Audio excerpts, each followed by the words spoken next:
Airing first on Asheville FM, WSFM LP 103.3 FM in Asheville, this is The Final Straw, a weekly anarchist and anti-authoritarian radio show broadcasting out of occupied Cherokee land in southern Appalachia.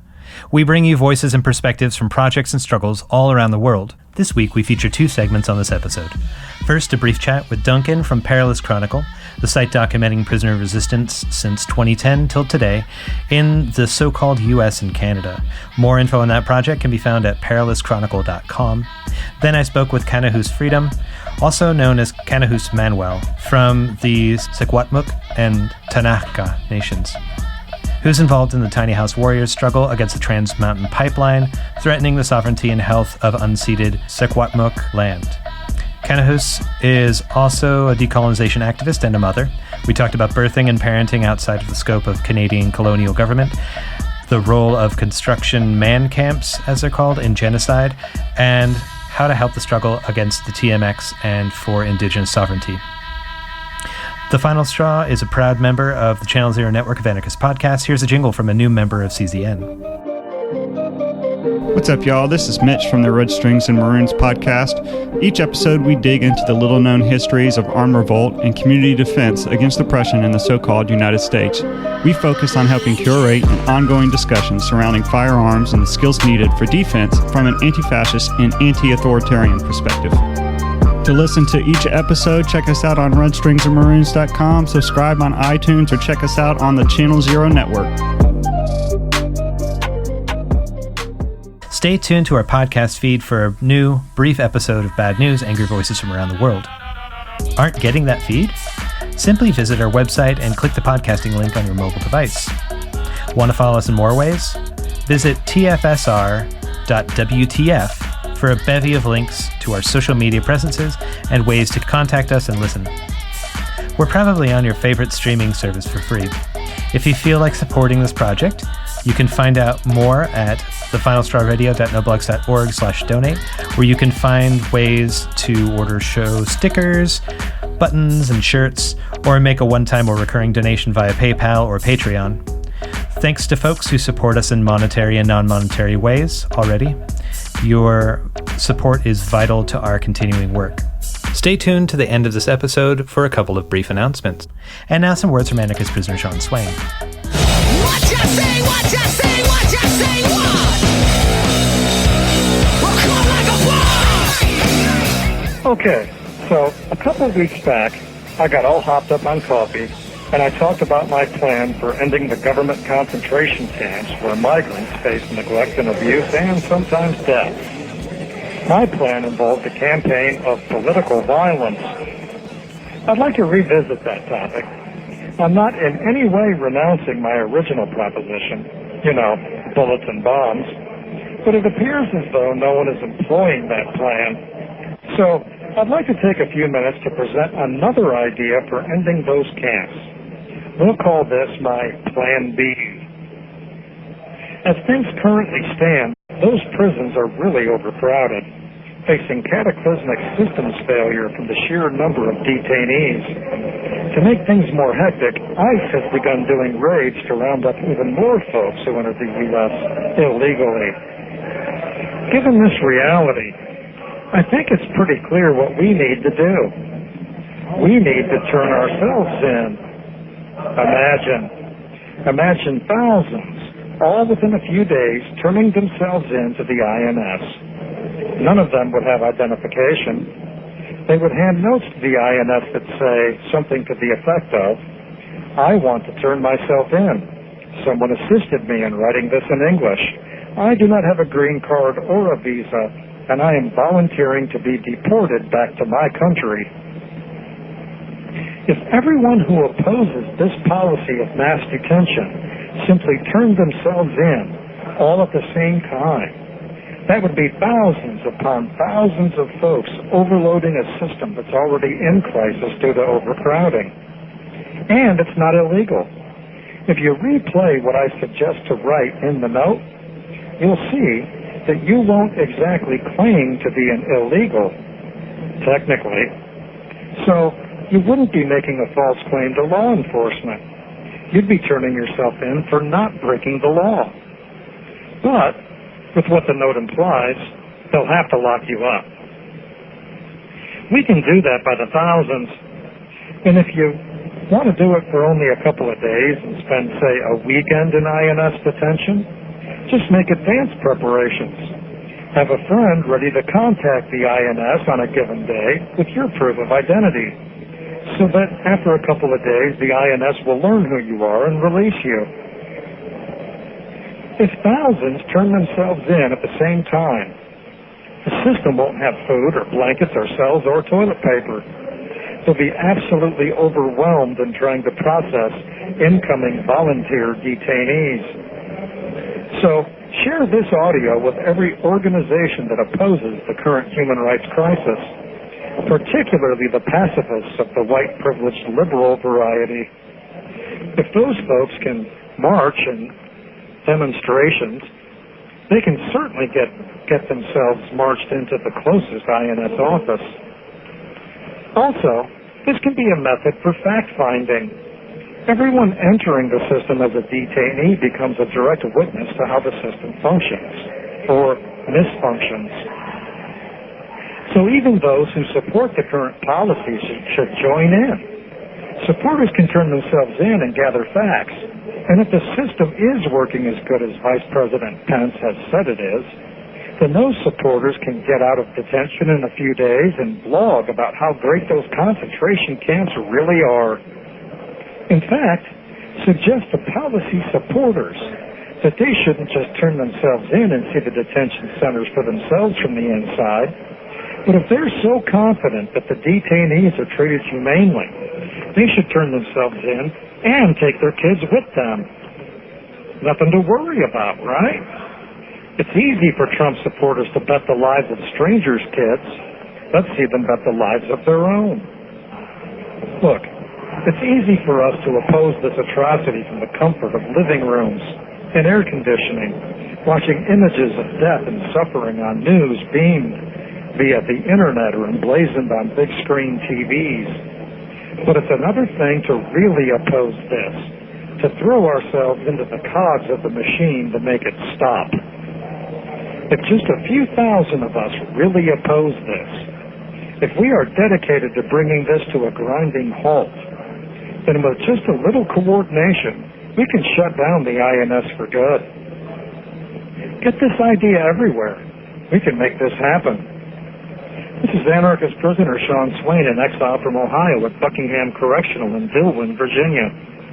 If you're turning yourself in masse to the INS, you are the resistance.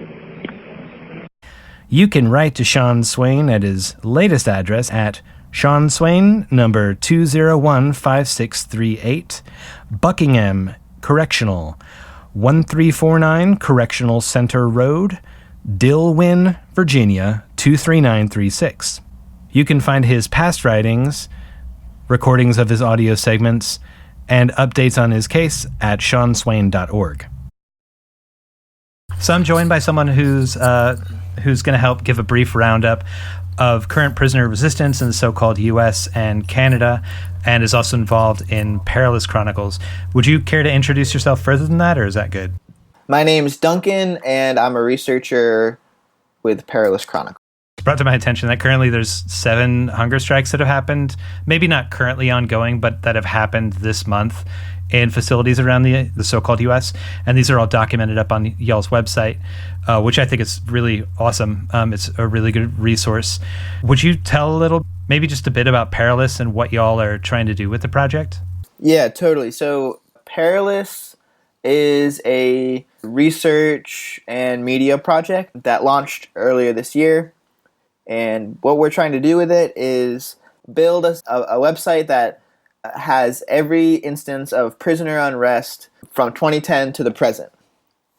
So, and we have some parameters about what that means. Right now we're focusing on actions inside prisons of all types that include 2 or more people, so a group action, and the target of the action is something more than just other prisoners. Sometimes that stuff is involved, but we're really focused on trying to chronicle all the instances of like hunger strikes or protests against food quality, or riots and uprisings, or escapes. So that's what we're trying to do. And we start with these. We start in 2010 because I have to start somewhere with this huge wave of work stoppages across Georgia, and we go through the present and we try to keep up with events as they're unfolding. I don't know the number exactly, but it's approaching 300 right now, and we still have some that we're adding and researching. So, do you get the content by people submitting things? Are you in communication with prisoners? Are you just scavenging the internet for articles and trying to delve deeper from there? How do you build the database? Yeah, it's absolutely all of those things. And I mean, one of the problems, right? One of the challenges with the project is that prisons are one of the least transparent places in our society, and so it's quite difficult to figure out exactly what's happening, exactly what happened at events in the past. So we use all of those things. Bigger ones will have many news articles about them, but it's really important that we get prisoner quotes and voices into it. And that looks like writing prisoners at the facilities. It also looks like getting in touch with family members, scouring social media, and trying to make connections of people posting about it. Often family members, sometimes on Facebook or Twitter. It's a mix of all these things, and it's part of it's possible because the people working on the project are coming from. We have backgrounds in prisoner support locally, or organizing around the national prisoner strike. So some of those connections already exist, and kind of makes it a little bit easier. But still, it's really, really quite difficult to sometimes find out what's going on, but that's a challenge, but also what is fun about the project, and I think important about the project. Is there a stated end goal for putting this information together, or just to be to be a resource sort of, and sounding board? Yeah, at this point we're really trying to just make it a resource available. The project came out of conversations because we thought it was a thing missing from what's otherwise a robust ecosystem of media around prisons, mass incarceration, and the prisoner movement.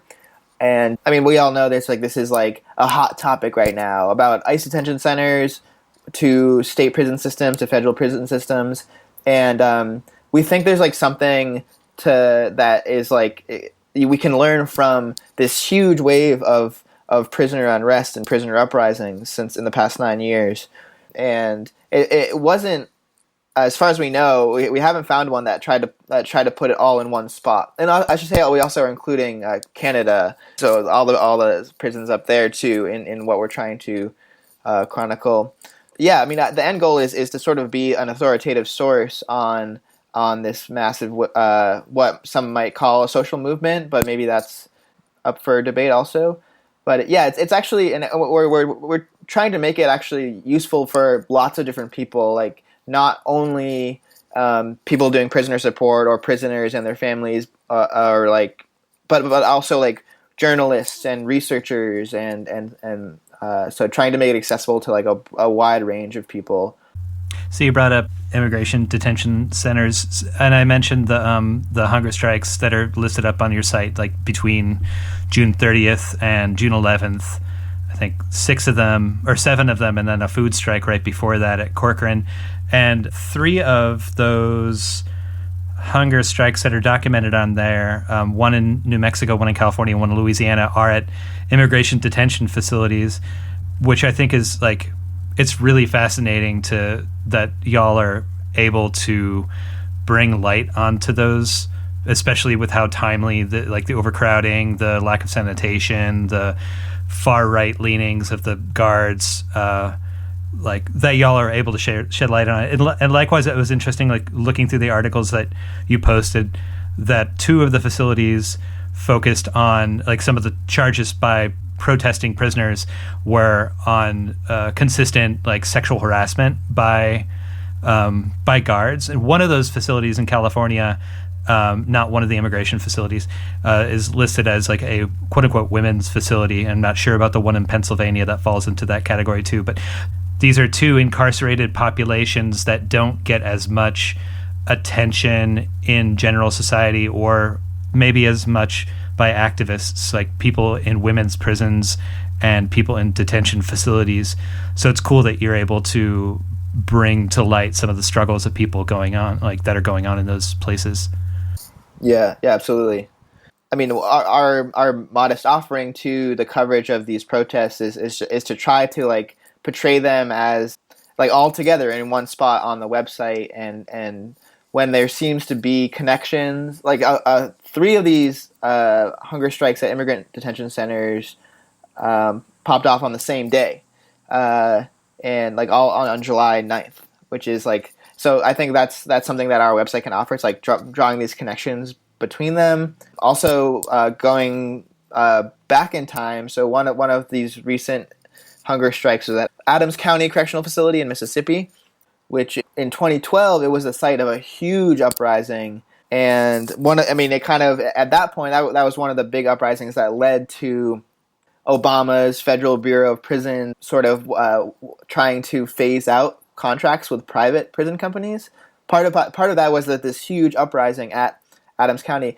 Obviously, that phasing out has totally changed under Trump. And in June, they started housing immigrant prisoners there again. And then, like, right after that happens, this hunger strike pops off. And so I think there's like, I think our website can help to tell this broader story, both like geographically, all on July 9th, these all pop out at the same time. But then back in time, like, this was a site of this huge uprising. Now there's immigrant prisoners back in it, and they're organizing again and organize this hunger strike. Again, it's hard to tell. It seems to have been quite big, but ICE always downplays the number.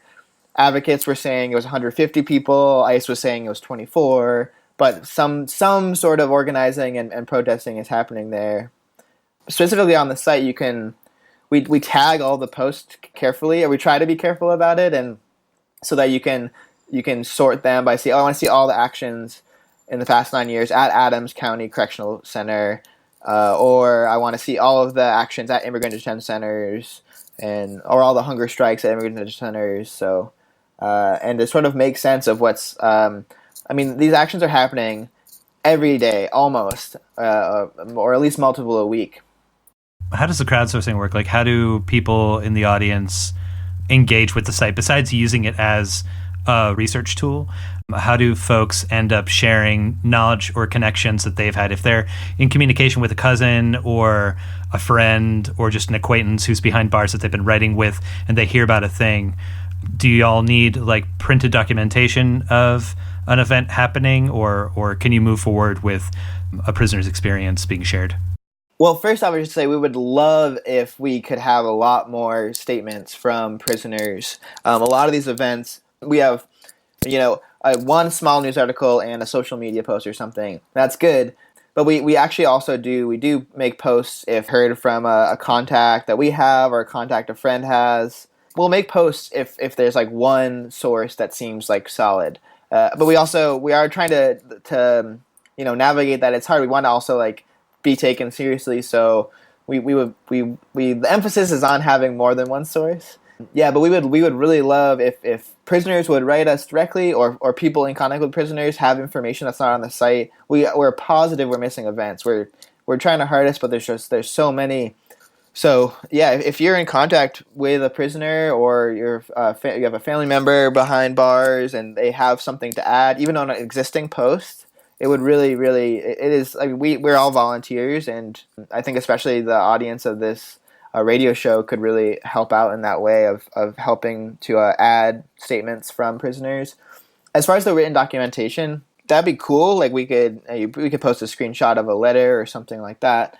Yeah, I mean, basically, if we just have confirmation in some manner from somehow, that would be amazing. So, and that's looked like a couple different things. We've done requests to like Department of Corrections directly or to ICE and gotten statements from them.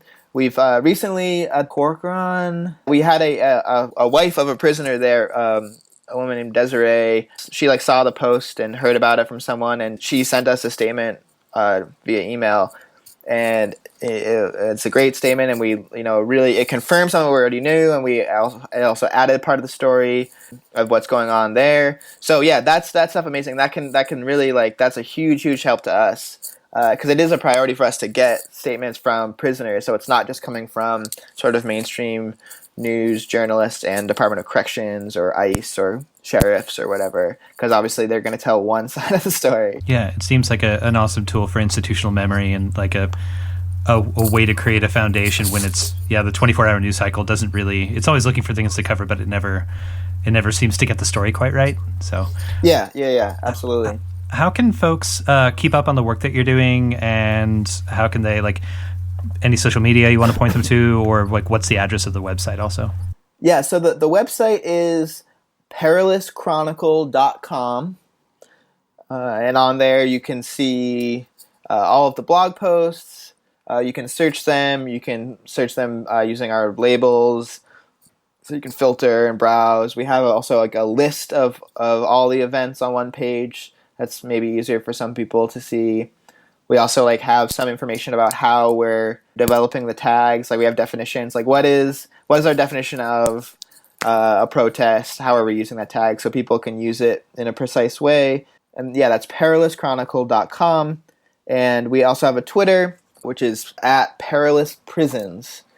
And we use that to post events that are unfolding, like are happening in real time. As soon as we get a post up, we'll send it out there. And we also will like post interesting events that happened in the past. Like, this is the 1 year anniversary of this big uprising. This is why it was important. So yeah, so those are our two main things we have. I should also say, I mentioned prisoners writing to us. We also have a P.O. box, and that's P.O. Box 381, Tucson, Arizona, 85702. So people could write us directly, and they can also email us, perilouschronicle@protonmail.com. Well, thank you so much for taking the time to have this chat. Is there anything we left out that you wanted to get to? I don't know, but maybe I can just list the hunger strikes and food strikes. Yeah, so in the past few weeks, there's been 7 hunger strikes or food strikes. 4 of those were at immigrant detention centers or immigrant prisons, and that was at River Correctional in Louisiana, Adams County Correctional in Mississippi, Otero County Processing Center in New Mexico, and Yuba County Jail in California. And then there were 3 other hunger strikes, or there was 2 other hunger strikes, one at SCI Fayette, that's in Pennsylvania, and then Robert Presley Detention Center in California, and then there was a food strike at California State Prison in Corcoran. And that was all in the past, that if we begin on June 27th to the present. So it was this like wave of hunger strikes and food strikes. And one other interesting detail on this is these popped off right when Mother Jones put out this great article that ICE is doing this thing where they're opening new facilities without the congressional approval for more money. They're sort of expanding their capacity independently of any government oversight or something like that. And one of those facilities was Adams in Mississippi. So that's where this hunger strike just popped off a couple weeks ago. Yeah, so there's we can sort of see make more sense of the sort of changing landscape of ICE increasing their capacity, prisoners organizing and doing hunger strikes. What is the overlap with these things? Yeah, that's interesting. I didn't realize that about. I didn't see that Mother Jones article.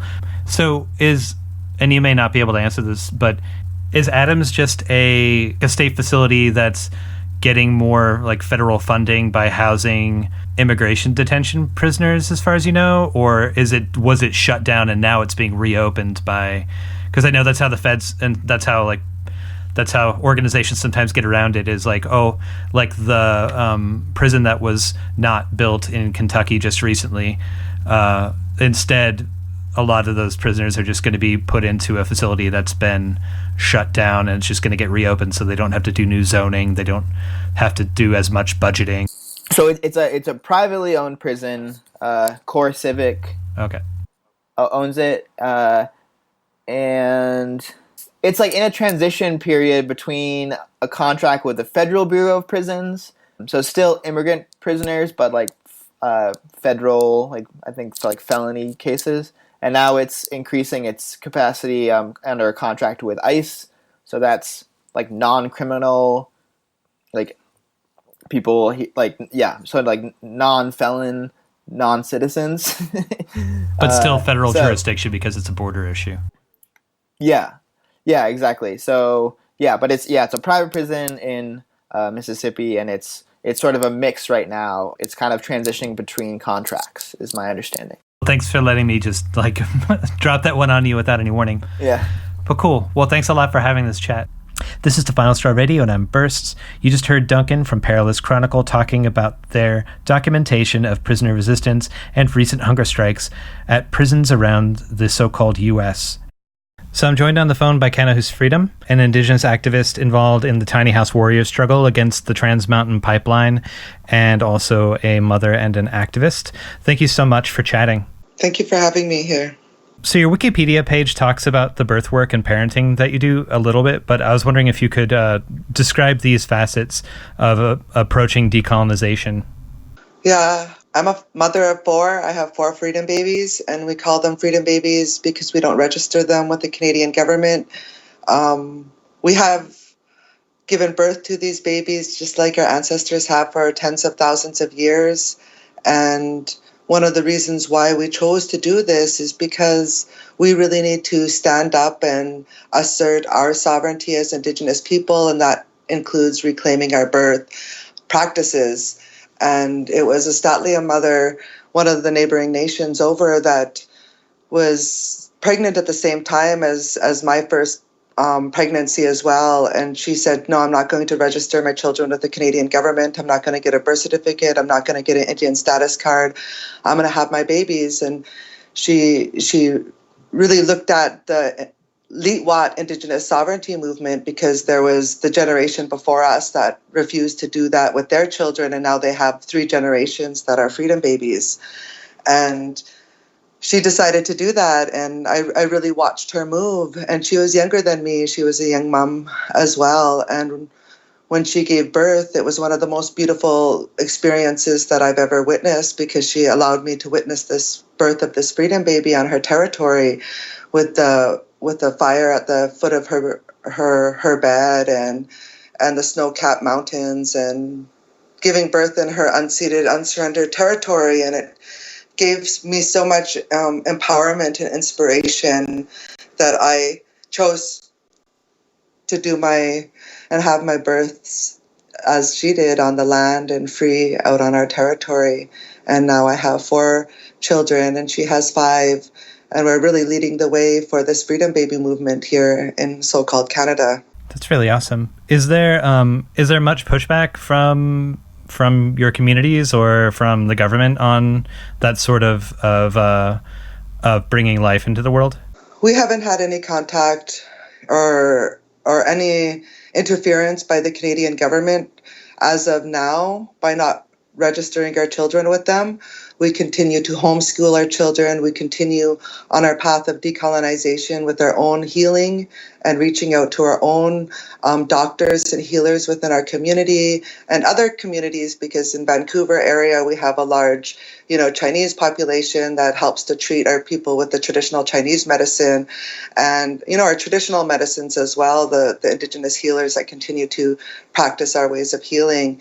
So really it makes us look at our own sovereignty, our own education, our own, medical system, and our own healing practices, bringing them back to life. But it's the traveling part that really our freedom of mobility and our freedom to be able to travel across the borders that are being impacted. My children traveled down to the Mayan Highlands to spend some time on a youth exchange with the Indigenous Life Skill program that they're a part of. And when they returned and they were crossing through Chiapas, they got detained on their way back, to San Diego.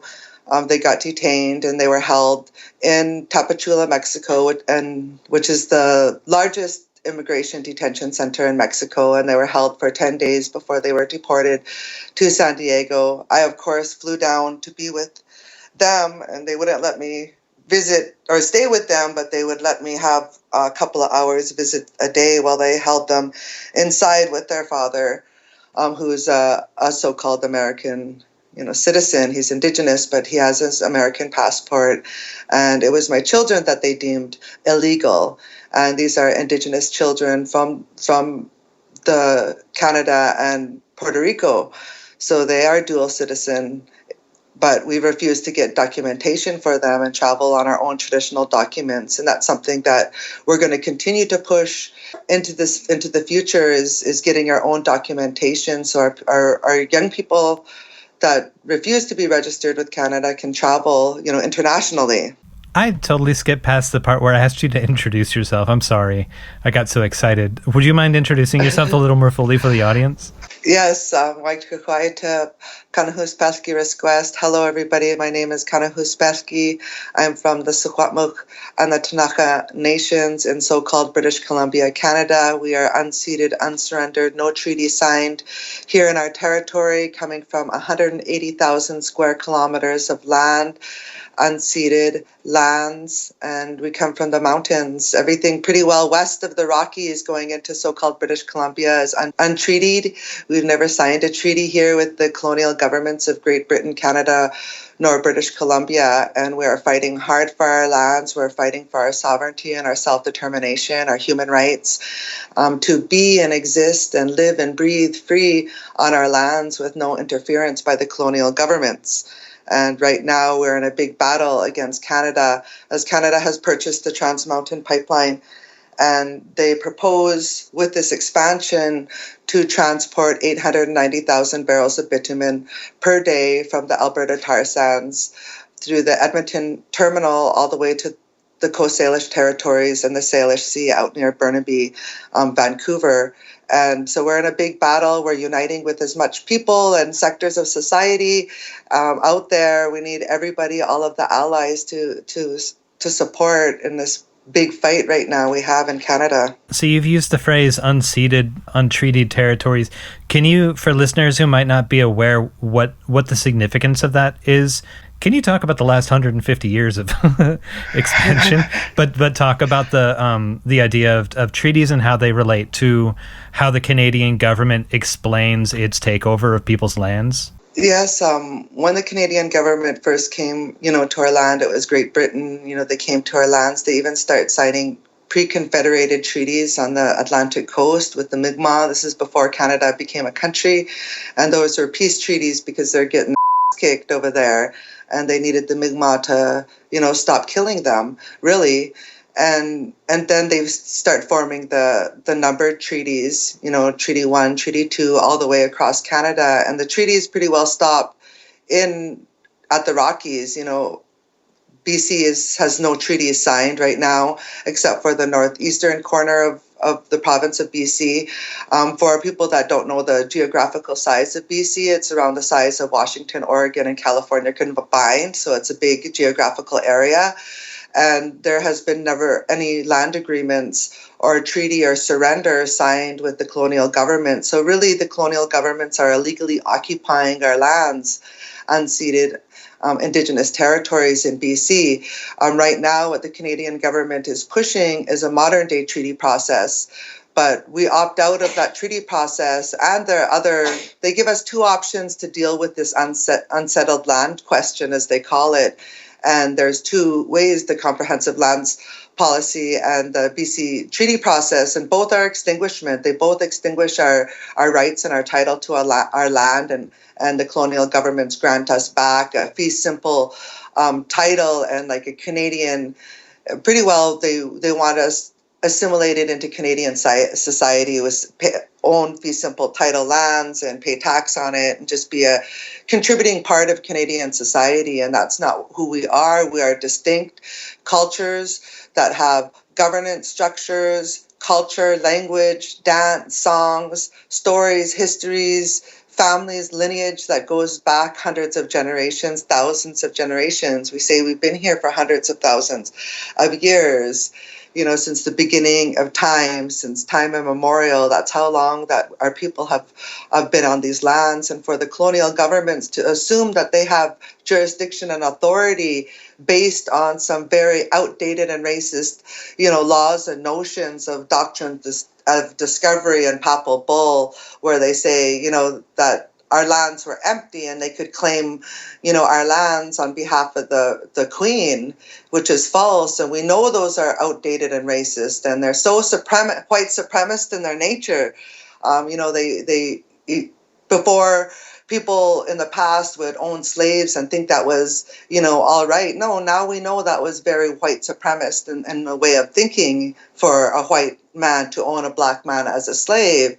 Well, that's just as white supremacist for a white man think they could take native land and claim it as their own. And that's where it needs to start to shift, and society needs to start to, grow out and grow up out of those outdated racist ways. And it has everything to do with land. Our fight is for land. Our land is where everything comes from, our economy, our language, our culture. It's the land. And the only way that we're going to have full liberation is with our land. The only way that we're going to reclaim back our economies is through land. The only way that we're going to, get out of this impoverishment that this colonial governments and oppression has been forced us into, it's because they forced us onto 0.2% of our lands. That's how much the Indian reserves are in Canada. If you add them up, it's 0.2% of land. So you know who's going to be rich and who's going to be poor. And we all know it's easier to fight the poor people. And that's where we've been. And Canada has kept us there by claiming 99.8% of our land and getting very wealthy off of it. And we're seeing it right now with the extraction projects of the Alberta tar sands. That's where we see them getting very wealthy off of our lands. And it's always been about getting access to the wealth of our lands. And Indigenous people have been displaced off these lands and, dispossessed off these lands. And when we fight back, we are oppressed. And we've been resisting for 152 years since, and even prior to that, since Canada was formed, we've been fighting back. And we see generations of my family fighting back and generation of other freedom fighters in BC and Canada that are fighting back, and it's not stopping. The grandchildren and, the great-grandchildren and our demographics, it just continues to grow. The Indigenous population is growing faster than any other population in Canada at this time. So you've mentioned a couple of times the Trans Mountain Pipeline. Can you talk a little bit about what that pipeline is supposed to be and what land it's traveling through, what it's carrying? This Trans Mountain Pipeline is originally it's an old 1953 Kinder Morgan pipeline. It was originally built by Kinder Morgan, a Texas-based company. And this old decrepit pipeline now is in existence. And what they want to do right now is twin this existing pipeline. And there was so much resistance by both Indigenous peoples and environmentalists and just the general public in BC and Canada that Kinder Morgan ended up selling the pipeline. It was too risky. And Canada purchased the pipeline, in quote, saying they'll be able to ensure that this construction goes through, knowing that they're saying this because they're going to, violate more Indigenous rights, pushing this pipeline through. And Justin Trudeau has a really bad track record with Indigenous people. His dad really formed a really bad name for the Trudeau family, Pierre Elliott Trudeau. So Trudeau never had a good name with Indigenous people in Canada ever. And they purchased this pipeline. And the Indigenous people all throughout this pipeline have given their no consent. And for what the Canadian government has always been able to find that one Indian, that one Native person, that one brown face to put their name on that pipeline, to give and to manufacture this consent. It's a facade of consent, but there is no consent for this pipeline. The government of Canada right now is using self-government interchangeably with self-determination, and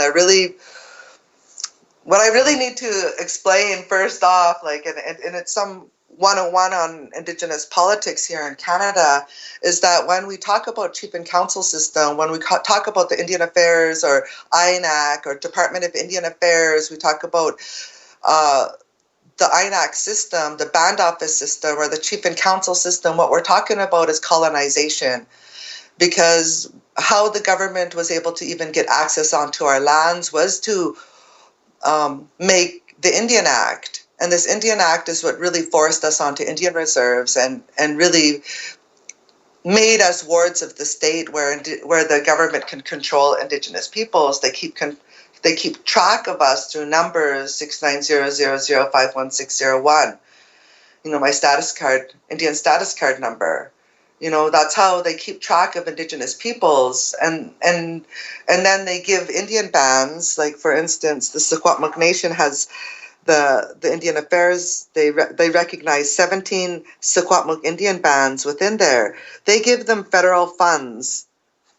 They give them federal funds to run their social programs on their 0.2% Indian reserves. Those chief and council that they elect in place are elected under the Indian Act, which is a colonial construct. Those chief and council get paid by the federal government, so their paycheck comes from the feds. And that's why we're saying when the government is going to get this consent, they're going to their own colonial branches and institutions, the chief and council system, in order to get that consent. They're not going to the peoples. And title and the rightful title holders are the people. The men, the women, the children, the hunters, the fishermen, the berry pickers, the basket makers, our Indigenous peoples on the ground. They're the ones that have the say on whether they allow industry in their territory or not. It's not the INAC federal ban system. That's a federally imposed system. And so that's one thing that really needs to be understood, because people say, well, this chief, he said yes to this pipeline. No, we don't have chiefs like that here. We have federally imposed chiefs that get paid by the federal government. They're not our chief. We come from a matrilineal system where our women are the authority. The women are the inheritors of the title. The women are the decision makers. We are the women. We are the mothers. We are the ones that are the caretakers for our nation, and we look out for the interest of our nation because we're looking out for our children and our grandchildren. And so when we look back and we talk about our governance structure, we would be going to the women. Do we have your consent for this pipeline? But do you think the big oil and gas companies and Justin Trudeau are going to the women to get consent? No, they're not. They're going into their manufactured leaders to get that manufactured consent so they could continue as business as usual. And we call them sellouts. That's what we call them in Indian country. And you don't want to be labeled a sellout. You don't want to be labeled some Stuart acting like the white man. That's a real derogatory term in our Secwepemc language. You don't want to act like that. Well, that's what those chief and council system are doing when they sign with the pipeline. And so in Secwepemc territory, we have 7 of these federal Indian band chiefs and councils that have signed some type of mutual benefit agreement or cooperation agreement with Kinder Morgan, and what now is Trans Mountain Pipeline. And this is all without the consent of the real title holders on the ground. And so what the government has done is now, since they know they can't get the consent, now they're forming other organizations or Indigenous groups, in quote, that they're calling it, brown Indigenous businessmen, to purchase a portion of this pipeline. And this is all without the Indigenous consent, and the Indigenous women have passed declarations after declarations, denouncing these Trans Mountain man camps as well as the pipeline, and that there is no consent for this pipeline to pass, collective consent. And so, again, it's the rightful title holders that have the say. We're going to break for a second with a track from Flotilla. This is the song Stop Line 9.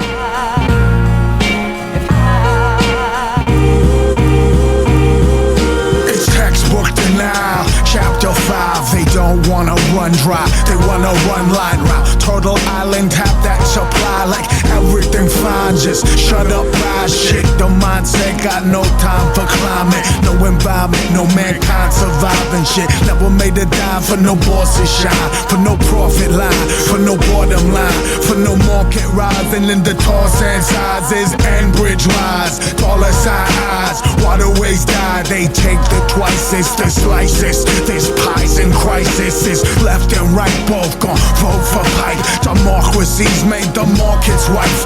The dollar got no respect for life. Man, they bow to the power and might up the pipe. And they wanna pump a poisonous flow through our life. Recognize, stop line 9. Carbon massacre, cash on the line. Organize, stop line 9. Never been an end-to-end bridges lies. Mobilize, stop line 9. Cops and courts both enforce they side. The TV seems to feed the same lie. Man, all three parties agreed to co-sign. See, up to us to stop line 9. Ha! Stop line 9.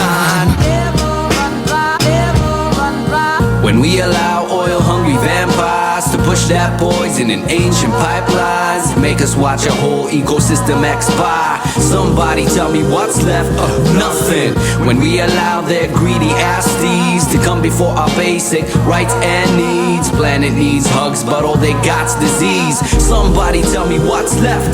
Nothing but we. Standing in pose, standing in rows, blocking their roads, cutting their flow, facing these foes, cause they don't show no love for this globe. Don't care if it's broke. They want profits over everything, so we stop in their growth. This world is priceless. Gifted with soil, still warm with life's breath. Wasted niceness for centuries, protected by those who saw where the light is. But now powers are in line with the evil devices, protecting their pipelines, cause moolah entices them people who are blindly defending their vices, saving the present with the future sacrifices, doing just whatever suffices. So unless the standards look, there'll be nothing between Enbridge and their margin of profit. Watershed is accosted, legacy extra toxic. Lies you wanted, they got it. Ugly truth, sugar frosted. TV and feds applauded, saluted by their sergeant, cause they wanna pump a poisonous flow through our life. Recognize, stop line 9. Carbon massacre, cash on the line. Organize, stop line 9. Never been an end-to-end bridges lies. Mobilize, stop line 9. Cops and courts both enforce they side. The TV seems to feed the same line. All three parties agreed to co-sign. See, up to us to stop line 9. Ha! Stop line 9. Ha!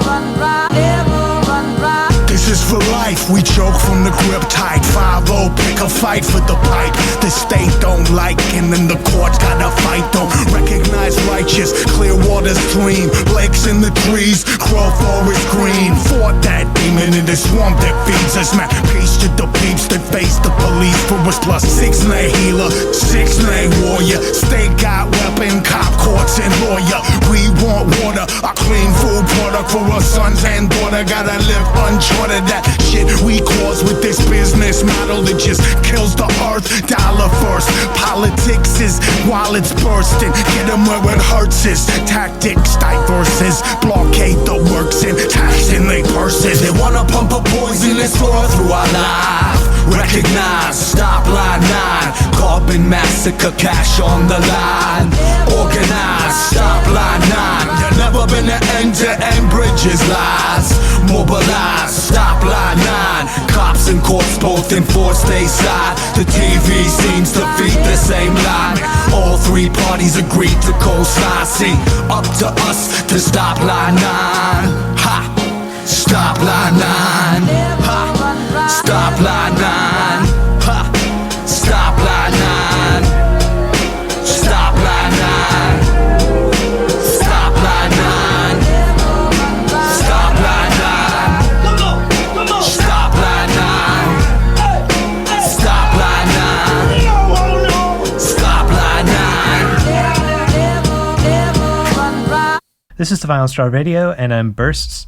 You're hearing Kanahus Freedom speak about resisting the Trans Mountain Pipeline and colonial incursions into Secwepemc territory. More info at tinyhousewarriors.com. Content warning: when talking about man camps, sexual violence is mentioned.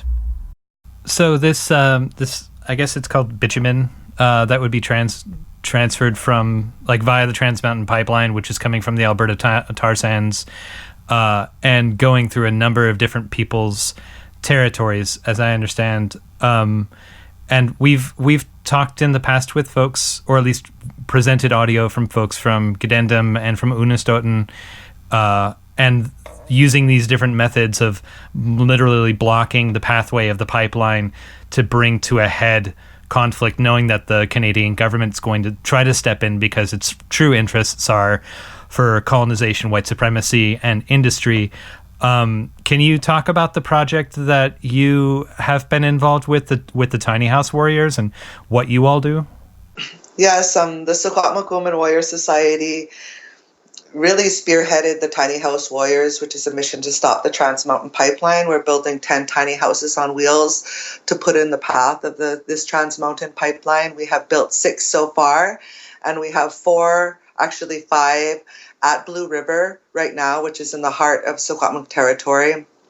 It's actually stopping the construction of a 1,000-man man camp. And we're stopping the man camps in order to stop the pipeline. They want to hire and house 1,000 pipeline construction workers there in Blue River.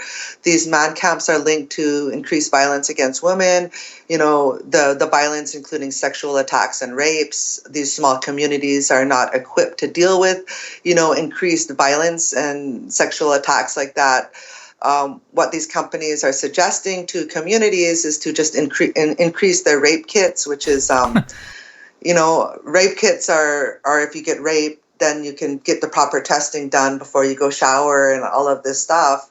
So sometimes these small communities don't even have rape kits, and they're, sent 2 hours, 3 hours outside of the community, not being able to shower or anything, and just in order for them to, and so a lot of women aren't even reporting these rapes in their communities.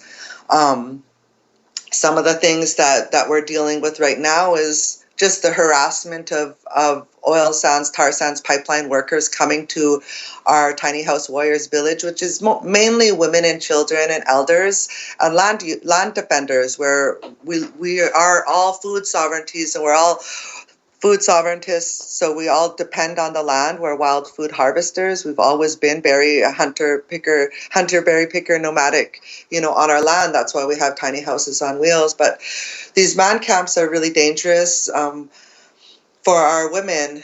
And Canada right now, with the final report from the Murdered and Missing Indigenous Women Inquiry, which was a federal inquiry, has stated that genocide exists here in Canada against Indigenous women and girls, and that's what we've been saying all along. That's why we've been in Blue River for 1 year, stopping this man camp from being built. We wintered it there. We were in 10 feet of snow all winter long. We had to deal with a bombardment of racist oil sand workers coming to, their winter holiday with snowmobiles, but they spent their winters attacking us on the front lines. And death threats. We continue to have death threats, on the front lines, and continue to have oil sands workers, tar sands workers putting out racist videos about us and encouraging people to call the police on us and actually order the arrest of myself. And so we've been dealing with all of this harassment as Indigenous women. We need to be safe. When we go out as land defenders, we need to be safe. We need to have our own security. We need to have our own national defense for our women when they go and exercise their rights to live on their land, to stop resource extraction projects, to say no to man camps. We have rights to say no. We have rights to our land that allow us to say no, and that must be respected. And the tiny houses on wheels has come about, over looking at the tiny houses that were popped up all over Standing Rock. I myself had a house built by some amazing builders in Portland, Oregon, that came to Standing Rock to build me and my 4 freedom babies a house on the front lines.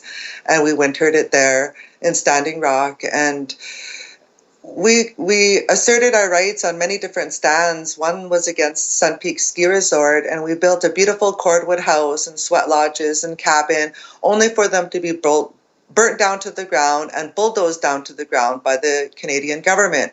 And this is why we have tiny houses on wheels as well, because we don't want to see the same thing happen to our other beautiful homes when we go out onto our territory. They're threatened by our homes on our land. They don't want to see Indigenous people leaving the Indian Reserve 0.2% and going and asserting their right to their land and taking land back. It's very threatening to Canada. It brings a lot of risk and uncertainty to their investments, and their business as usual approach is, challenged because of our rights and our title.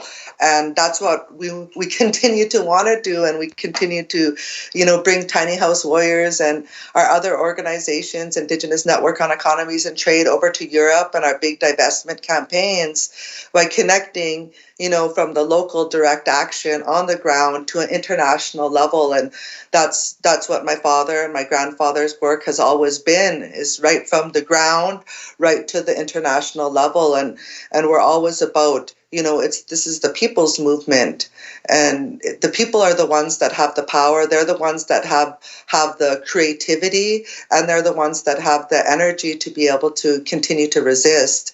And so, it's really the people, and it's really the mothers that are really taking this very serious right now here in Canada. Yeah, that makes a lot of sense, especially considering even just the naming of the murdered and missing Indigenous women's. And man camps or any concentration of settler colonial men, whether they be in the form of like a military base or infrastructure building for extraction, as I understand historically, is like a very regularly used product or tool for colonization, right, and terrorizing people. Yes, and we've seen it ever since the Hudson Bay Company and the road camps and the railway camps that were formed in our territory. There was rapes and sexual attacks against our women then, and they continue to be now. It doesn't matter. They could have all the protocols and workers' protocols in place, as Kinder Morgan and Trans Mountain say, but they can't control those men. Like you said, it doesn't matter what groups you bring together of large amounts like that. Men that are pulled away from their families and communities for sometimes months on end.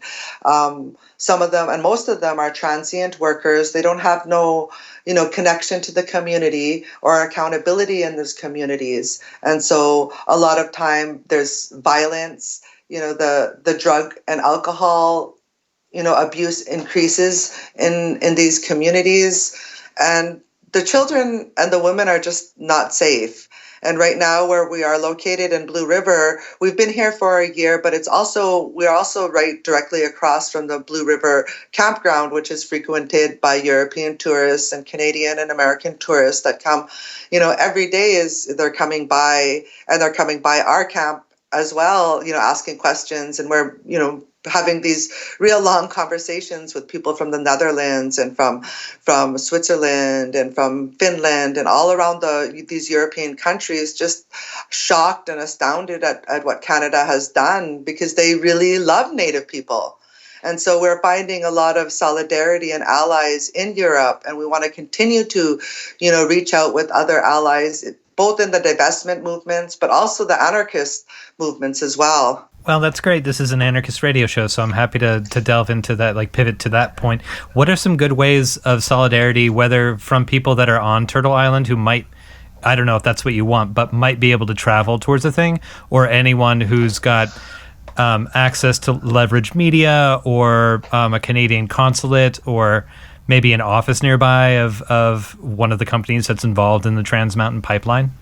Yes, we're going to be compiling like a list of actions that we condone, and that we respect everybody's, autonomous way they want to organize. And I think that what we have to talk about now in our movements is organizing in these small groups and able to, pull off actions that we don't need to sacrifice 10 people, 20 people, 500 people, or 200 arrests. We can, get as much exposure, we can get as much power hitting against our target with just 3 people, but very creatively. and artistically. And so I think those are the lines that we want to talk about. But of course, we're always about direct action. I mean, we're all about the war against the machines. These machines are destroying our lands right now. They're the ones threatening our lands. There's heavy machinery being, moved and transported. There's continued to be, heavy haulers full of pipes that are being transported from Vancouver all the way up to stockpiles in Alberta. They're ready to lay those pipes. And we saw in Standing Rock, they were able to lay around 100 pipes a day. We come from a rugged mountain terrain that has to go through a lot of rivers and creeks and streams, but we want to, work with everybody. We're going to have some public gatherings that we're asking people to come out to. Some of them are going to be direct action oriented gatherings that we want, and we will be putting a call out for all of our anarchist allies to come, to the front lines to meet us there. Follow the Tiny House Warriors, Facebook page as well as our website. We're going to be putting all of our summer gatherings and actions, and this is when we're going to be putting asking people to come and join us. And some of the things that we've really, appreciated, being there on the mountains, in the big, powerful mountains of our nations, and really looking and strategizing around how are we going to fight this pipeline, and looking at Standing Rock as a case study, looking at Sun Peaks and our resistance there as a case study for our own resistance, and seeing how some of these mass global mobilizations and just massive Indigenous mobilizations like there at Standing Rock, was it very successful in actually stopping the pipeline, and what are the pros and what are the successes and what are the pitfalls in organizing mass mobilizations like that. And so I think that for us as Indigenous people, we are a so-called minority population where we don't have the numbers like our Indigenous relatives in South America do when they're able to mobilize, 10,000, 20,000, 30,000 Indigenous people. For us here in Canada, we don't have those numbers. So we have to be very creative in the way that we resist. Having 5-man teams or 5-woman teams or, 5 people together can really create a big message, a lot of, impact and a lot of effects, and expose, what we're doing as Indigenous people. Kinder Morgan and Trans Mountain right now is saying that there is no Indigenous resistance. We need to show. And my father came in my mother's dream. My father had passed away, but he just came in my mom's dream, a month ago in the mountains. And he was there saying, sing louder, sing louder, drum louder. We do need to be louder. We can't be quiet, and quiet and niceness isn't going to stop this pipeline. Kind of makes me, when you mentioned there the long distances that things have to traverse to be able to get extracted and make it to the ports, it made me think of a few years back in Olympia, activists nonviolently blocked a train that would have been carrying propents, I think is what they're called, like little ceramic beads that were a part of the extraction process, as a way of offering solidarity with Standing Rock. It seems like I'm glad that you're going to be putting out a list of activities that y'all would suggest people to get involved in, and it seems like there are lots of opportunities, like you say, to get involved and to offer, to directly stand in the way of this machine marching forward.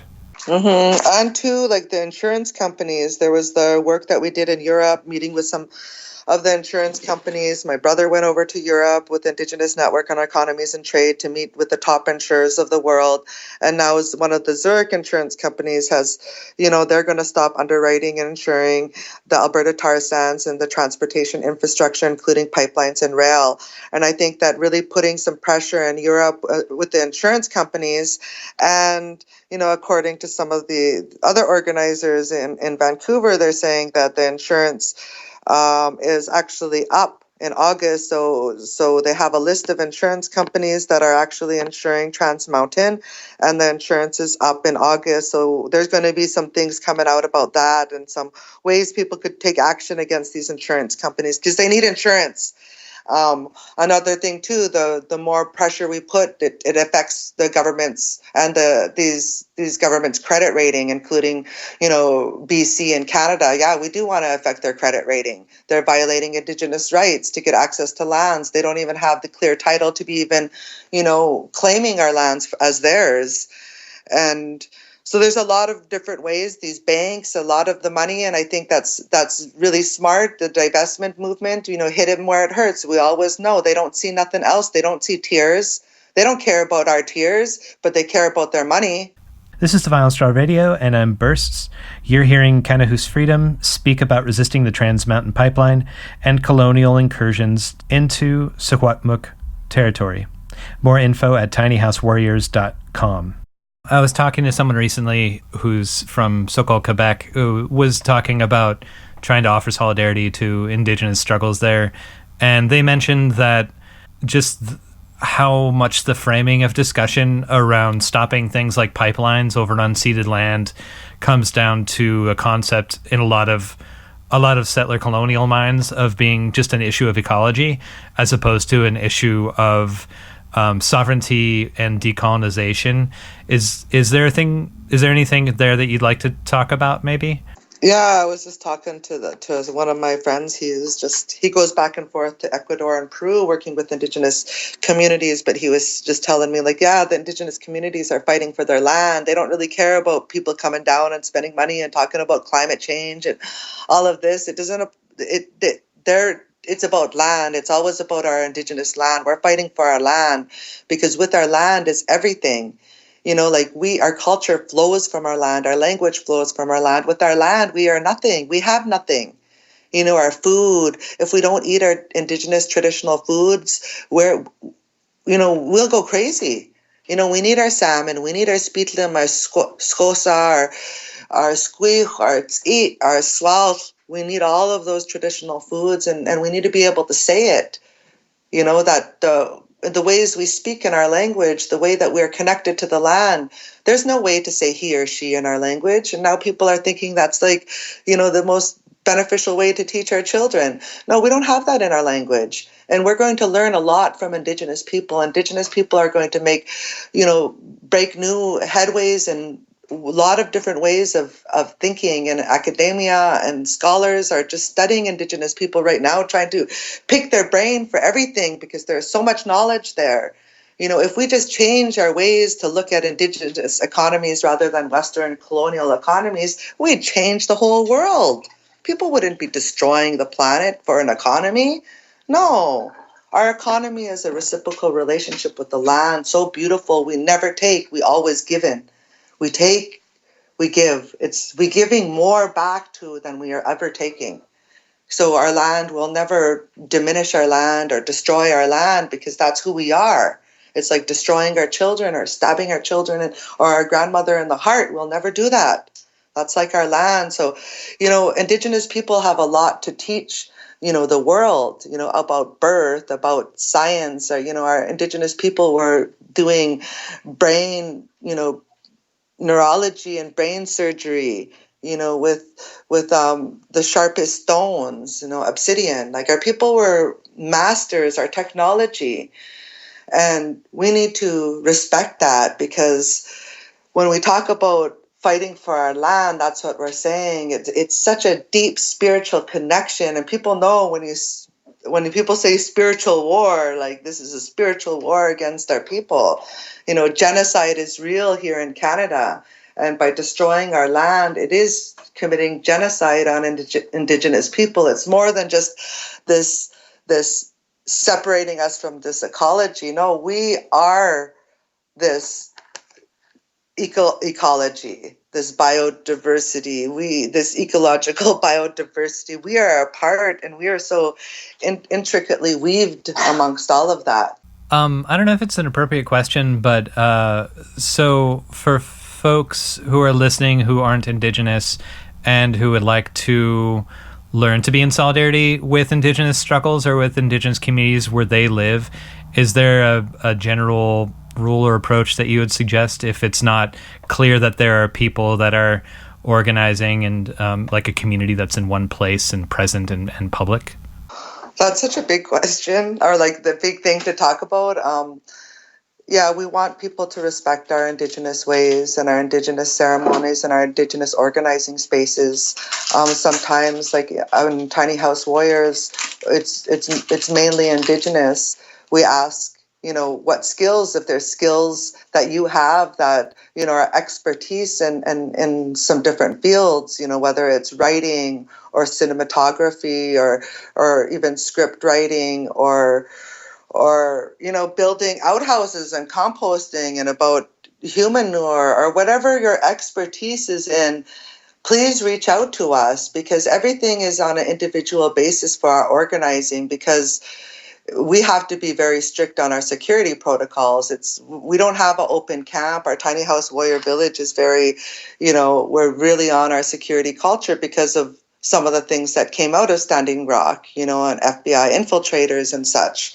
So we keep our camp very secure, but we're willing to work with everybody that has a mentality of the system. We're not about, being a part of the system. We're 100% about, down with this rotten ass system, the police, the courts, this whole rotten ass government. And we want to rebuild, and not rebuild, but like turn our back on the system and replace it with the beauty of our people and our nation and our ways. And we want to respect everybody's human rights doing that, but we also want to respect that there's laws here in Turtle Island that Indigenous people of the territories you're occupying, that they expect you to respect these laws. And some of them are respect this earth that you're living in and give back into resisting against, government, resisting against, even just consumption. Just consuming so much on other people's territories and creating such a big, massive pile of waste. But everybody has skills, and if we could combine these skills in a collective intelligence database, we will be able to win. We will be able to create a better world, and we have to be smart about it. So I'm all about building this movement and uniting all the people that have these powerful skills that are needed right now. So any skills that you have that you want to contribute and volunteer, please reach out to me. Right now we need welders and people with those skills. We need mechanics and people with those skills. We have 10 tiny houses on wheels that we're hauling. You're going to be hauling around. We have 5 already. So reach out with whatever skills you have. Like, we're willing to talk with whoever and continue to organize and build this collective movement to kill this pipeline. How can people learn more about the work that you're doing and get in touch with y'all? We have our Tiny House Warriors Facebook page, and also I'm available to respond to anybody by email. My email is kanahusmanuel@gmail.com. We're looking for fundraisers, people that want to, help volunteer some time and work directly with us to do some fundraising. Please, get in touch with us. We want to work with people. We're willing to work with people that are hard workers. We work 24-hour days around the clock. We're dedicated women, here on the front lines. Was there anything that I didn't ask about that you want to specifically bring up? Yeah, I want to, talk about the charges that my twin sister, and my younger sister, and my brother-in-law, 3 of my family members are facing right now. They're facing, a list of charges, including assault charges against some federal agents that were at Frank Yakubuchi Indigenous consultation meeting in the fall time. The Federal Court of Appeals said that told Trans Mountain that they had to halt construction and go back to get proper Indigenous consultation. At the first meeting, that meeting was confronted, and my family had went there, Tiny House Warriors and the Secwepemc Women Warrior Society, there to stop this meeting from happening, and really to say that there's no consent for this pipeline. And they were arrested and charged, and their trial is on January 2020. And so I wanted to just mention that, because even during when Canada says, no, we got to get the proper Indigenous consultation, those Indigenous consultation processes don't include the rightful title holders and the grassroots people. They want to talk to the federally paid chief and council system. And our people are the most incarcerated, in North America. Indigenous people were more incarcerated than any other race, any other that out there per capita. That's us. That's why they even originally set up the prisons system, is to capture and detain Indigenous people so they could have access to our lands. The reservation system is just is similar to the same thing as a prison system. It's just the barbed wire fences and stuff are invisible, but in the mines, people are still in that prison. I deal with this directly every day because my husband is locked up in a California prison, and he was wrongfully convicted of a 1993 triple homicide, and he's been in there for 23 years, and we're fighting for his innocence in this wrongful conviction case. There was 5 Black youth that were, wrongfully convicted, and my husband, he's both Chickasaw Creek and Black, so he's been in there, and we're trying to advocate for him as well, and people could look at more information at freeorlandowatley.org, but he's a Chickasaw Creek man, and we're fighting for his freedom. It's all connected. I'm a freedom fighter. That's something that's in my blood, and it's in my DNA, and my love is freedom. And it's really strange how it just brought me, to love a man who's locked up, and now I'm fighting for his freedom. But as Indigenous fighters, we don't compartmentalize what we fight for. Our fight for freedom is for everybody, for all of living things. Is there a good place for people to learn about your siblings and how to support them through the charges that they're facing? Pretty well just tinyhousewarriors.com. We have also another website. It's called secwepemc.org. And I don't know if you could share it with when you share this podcast, but it's secwepemc.org. It's spelled SECWEPEMCULECW.org, and that's the name of our nation, Secwepemc.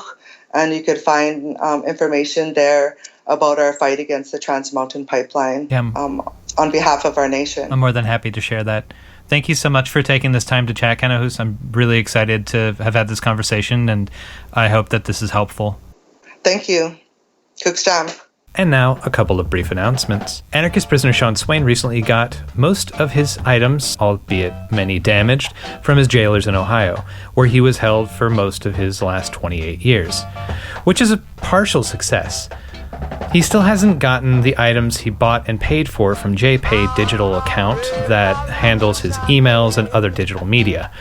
So if you used to email with Shawn and you haven't heard back from him in a while, check out his website for his current prisoner number and drop him a line, as he likely doesn't have your address or past messages anymore.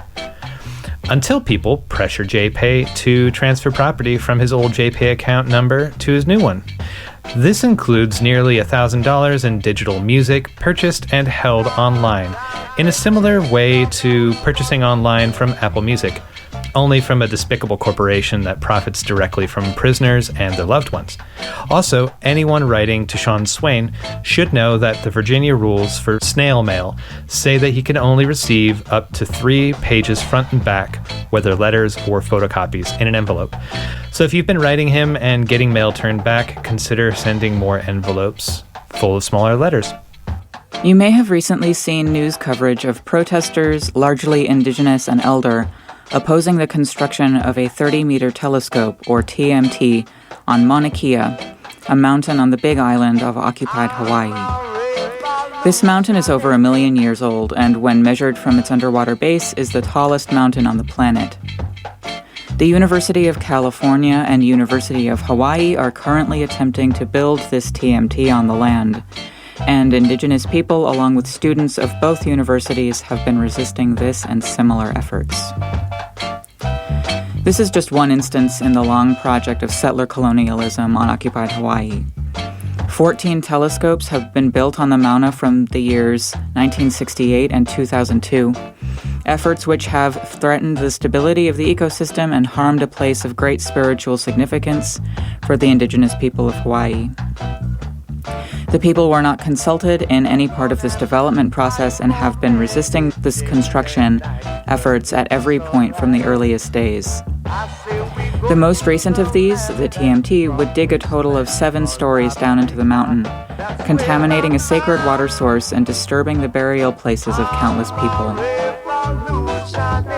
The current efforts against the TMT are already being likened to the resistance at Standing Rock, and over a dozen people have already been arrested by cops protecting the interests of the state and the university.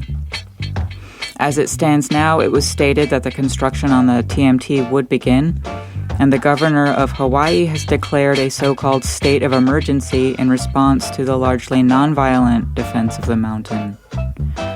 Extra police and National Guard have been brought into the mountain to attempt to quell this resistance. Now, more than ever, solidarity with those fighting for their sacred lands is paramount. To see much more information than we were able to include here, including a history, analysis, an FAQ section, an open letter from students to the universities, as well as ways to support and donate, you can visit protectmaunakea.net, and that's MAUNAKEA. You can also search that on all major social media platforms, Facebook, Twitter, and Instagram, to follow them for the most recent updates. You can also email them at that handle at gmail.com. Joseph Stewart, aka Shine White, is the Deputy Minister of the White Panther Organization, North Carolina branch, and has been transferred recently. He was punished for his call for prisoners to unite across factions to participate in the 2018 nationwide prison strike, in particular at least calling for prisoners in North Carolina to rise up. He was moved around and put in solitary for this call. He was fed glass in one of his meals at his last place, on his birthday, no less. And for writing about witnessing guards allow a mentally distressed prisoner to burn himself alive in his cell, he was also punished and put in solitary. So Shine White seems to be in some better circumstances, hopefully.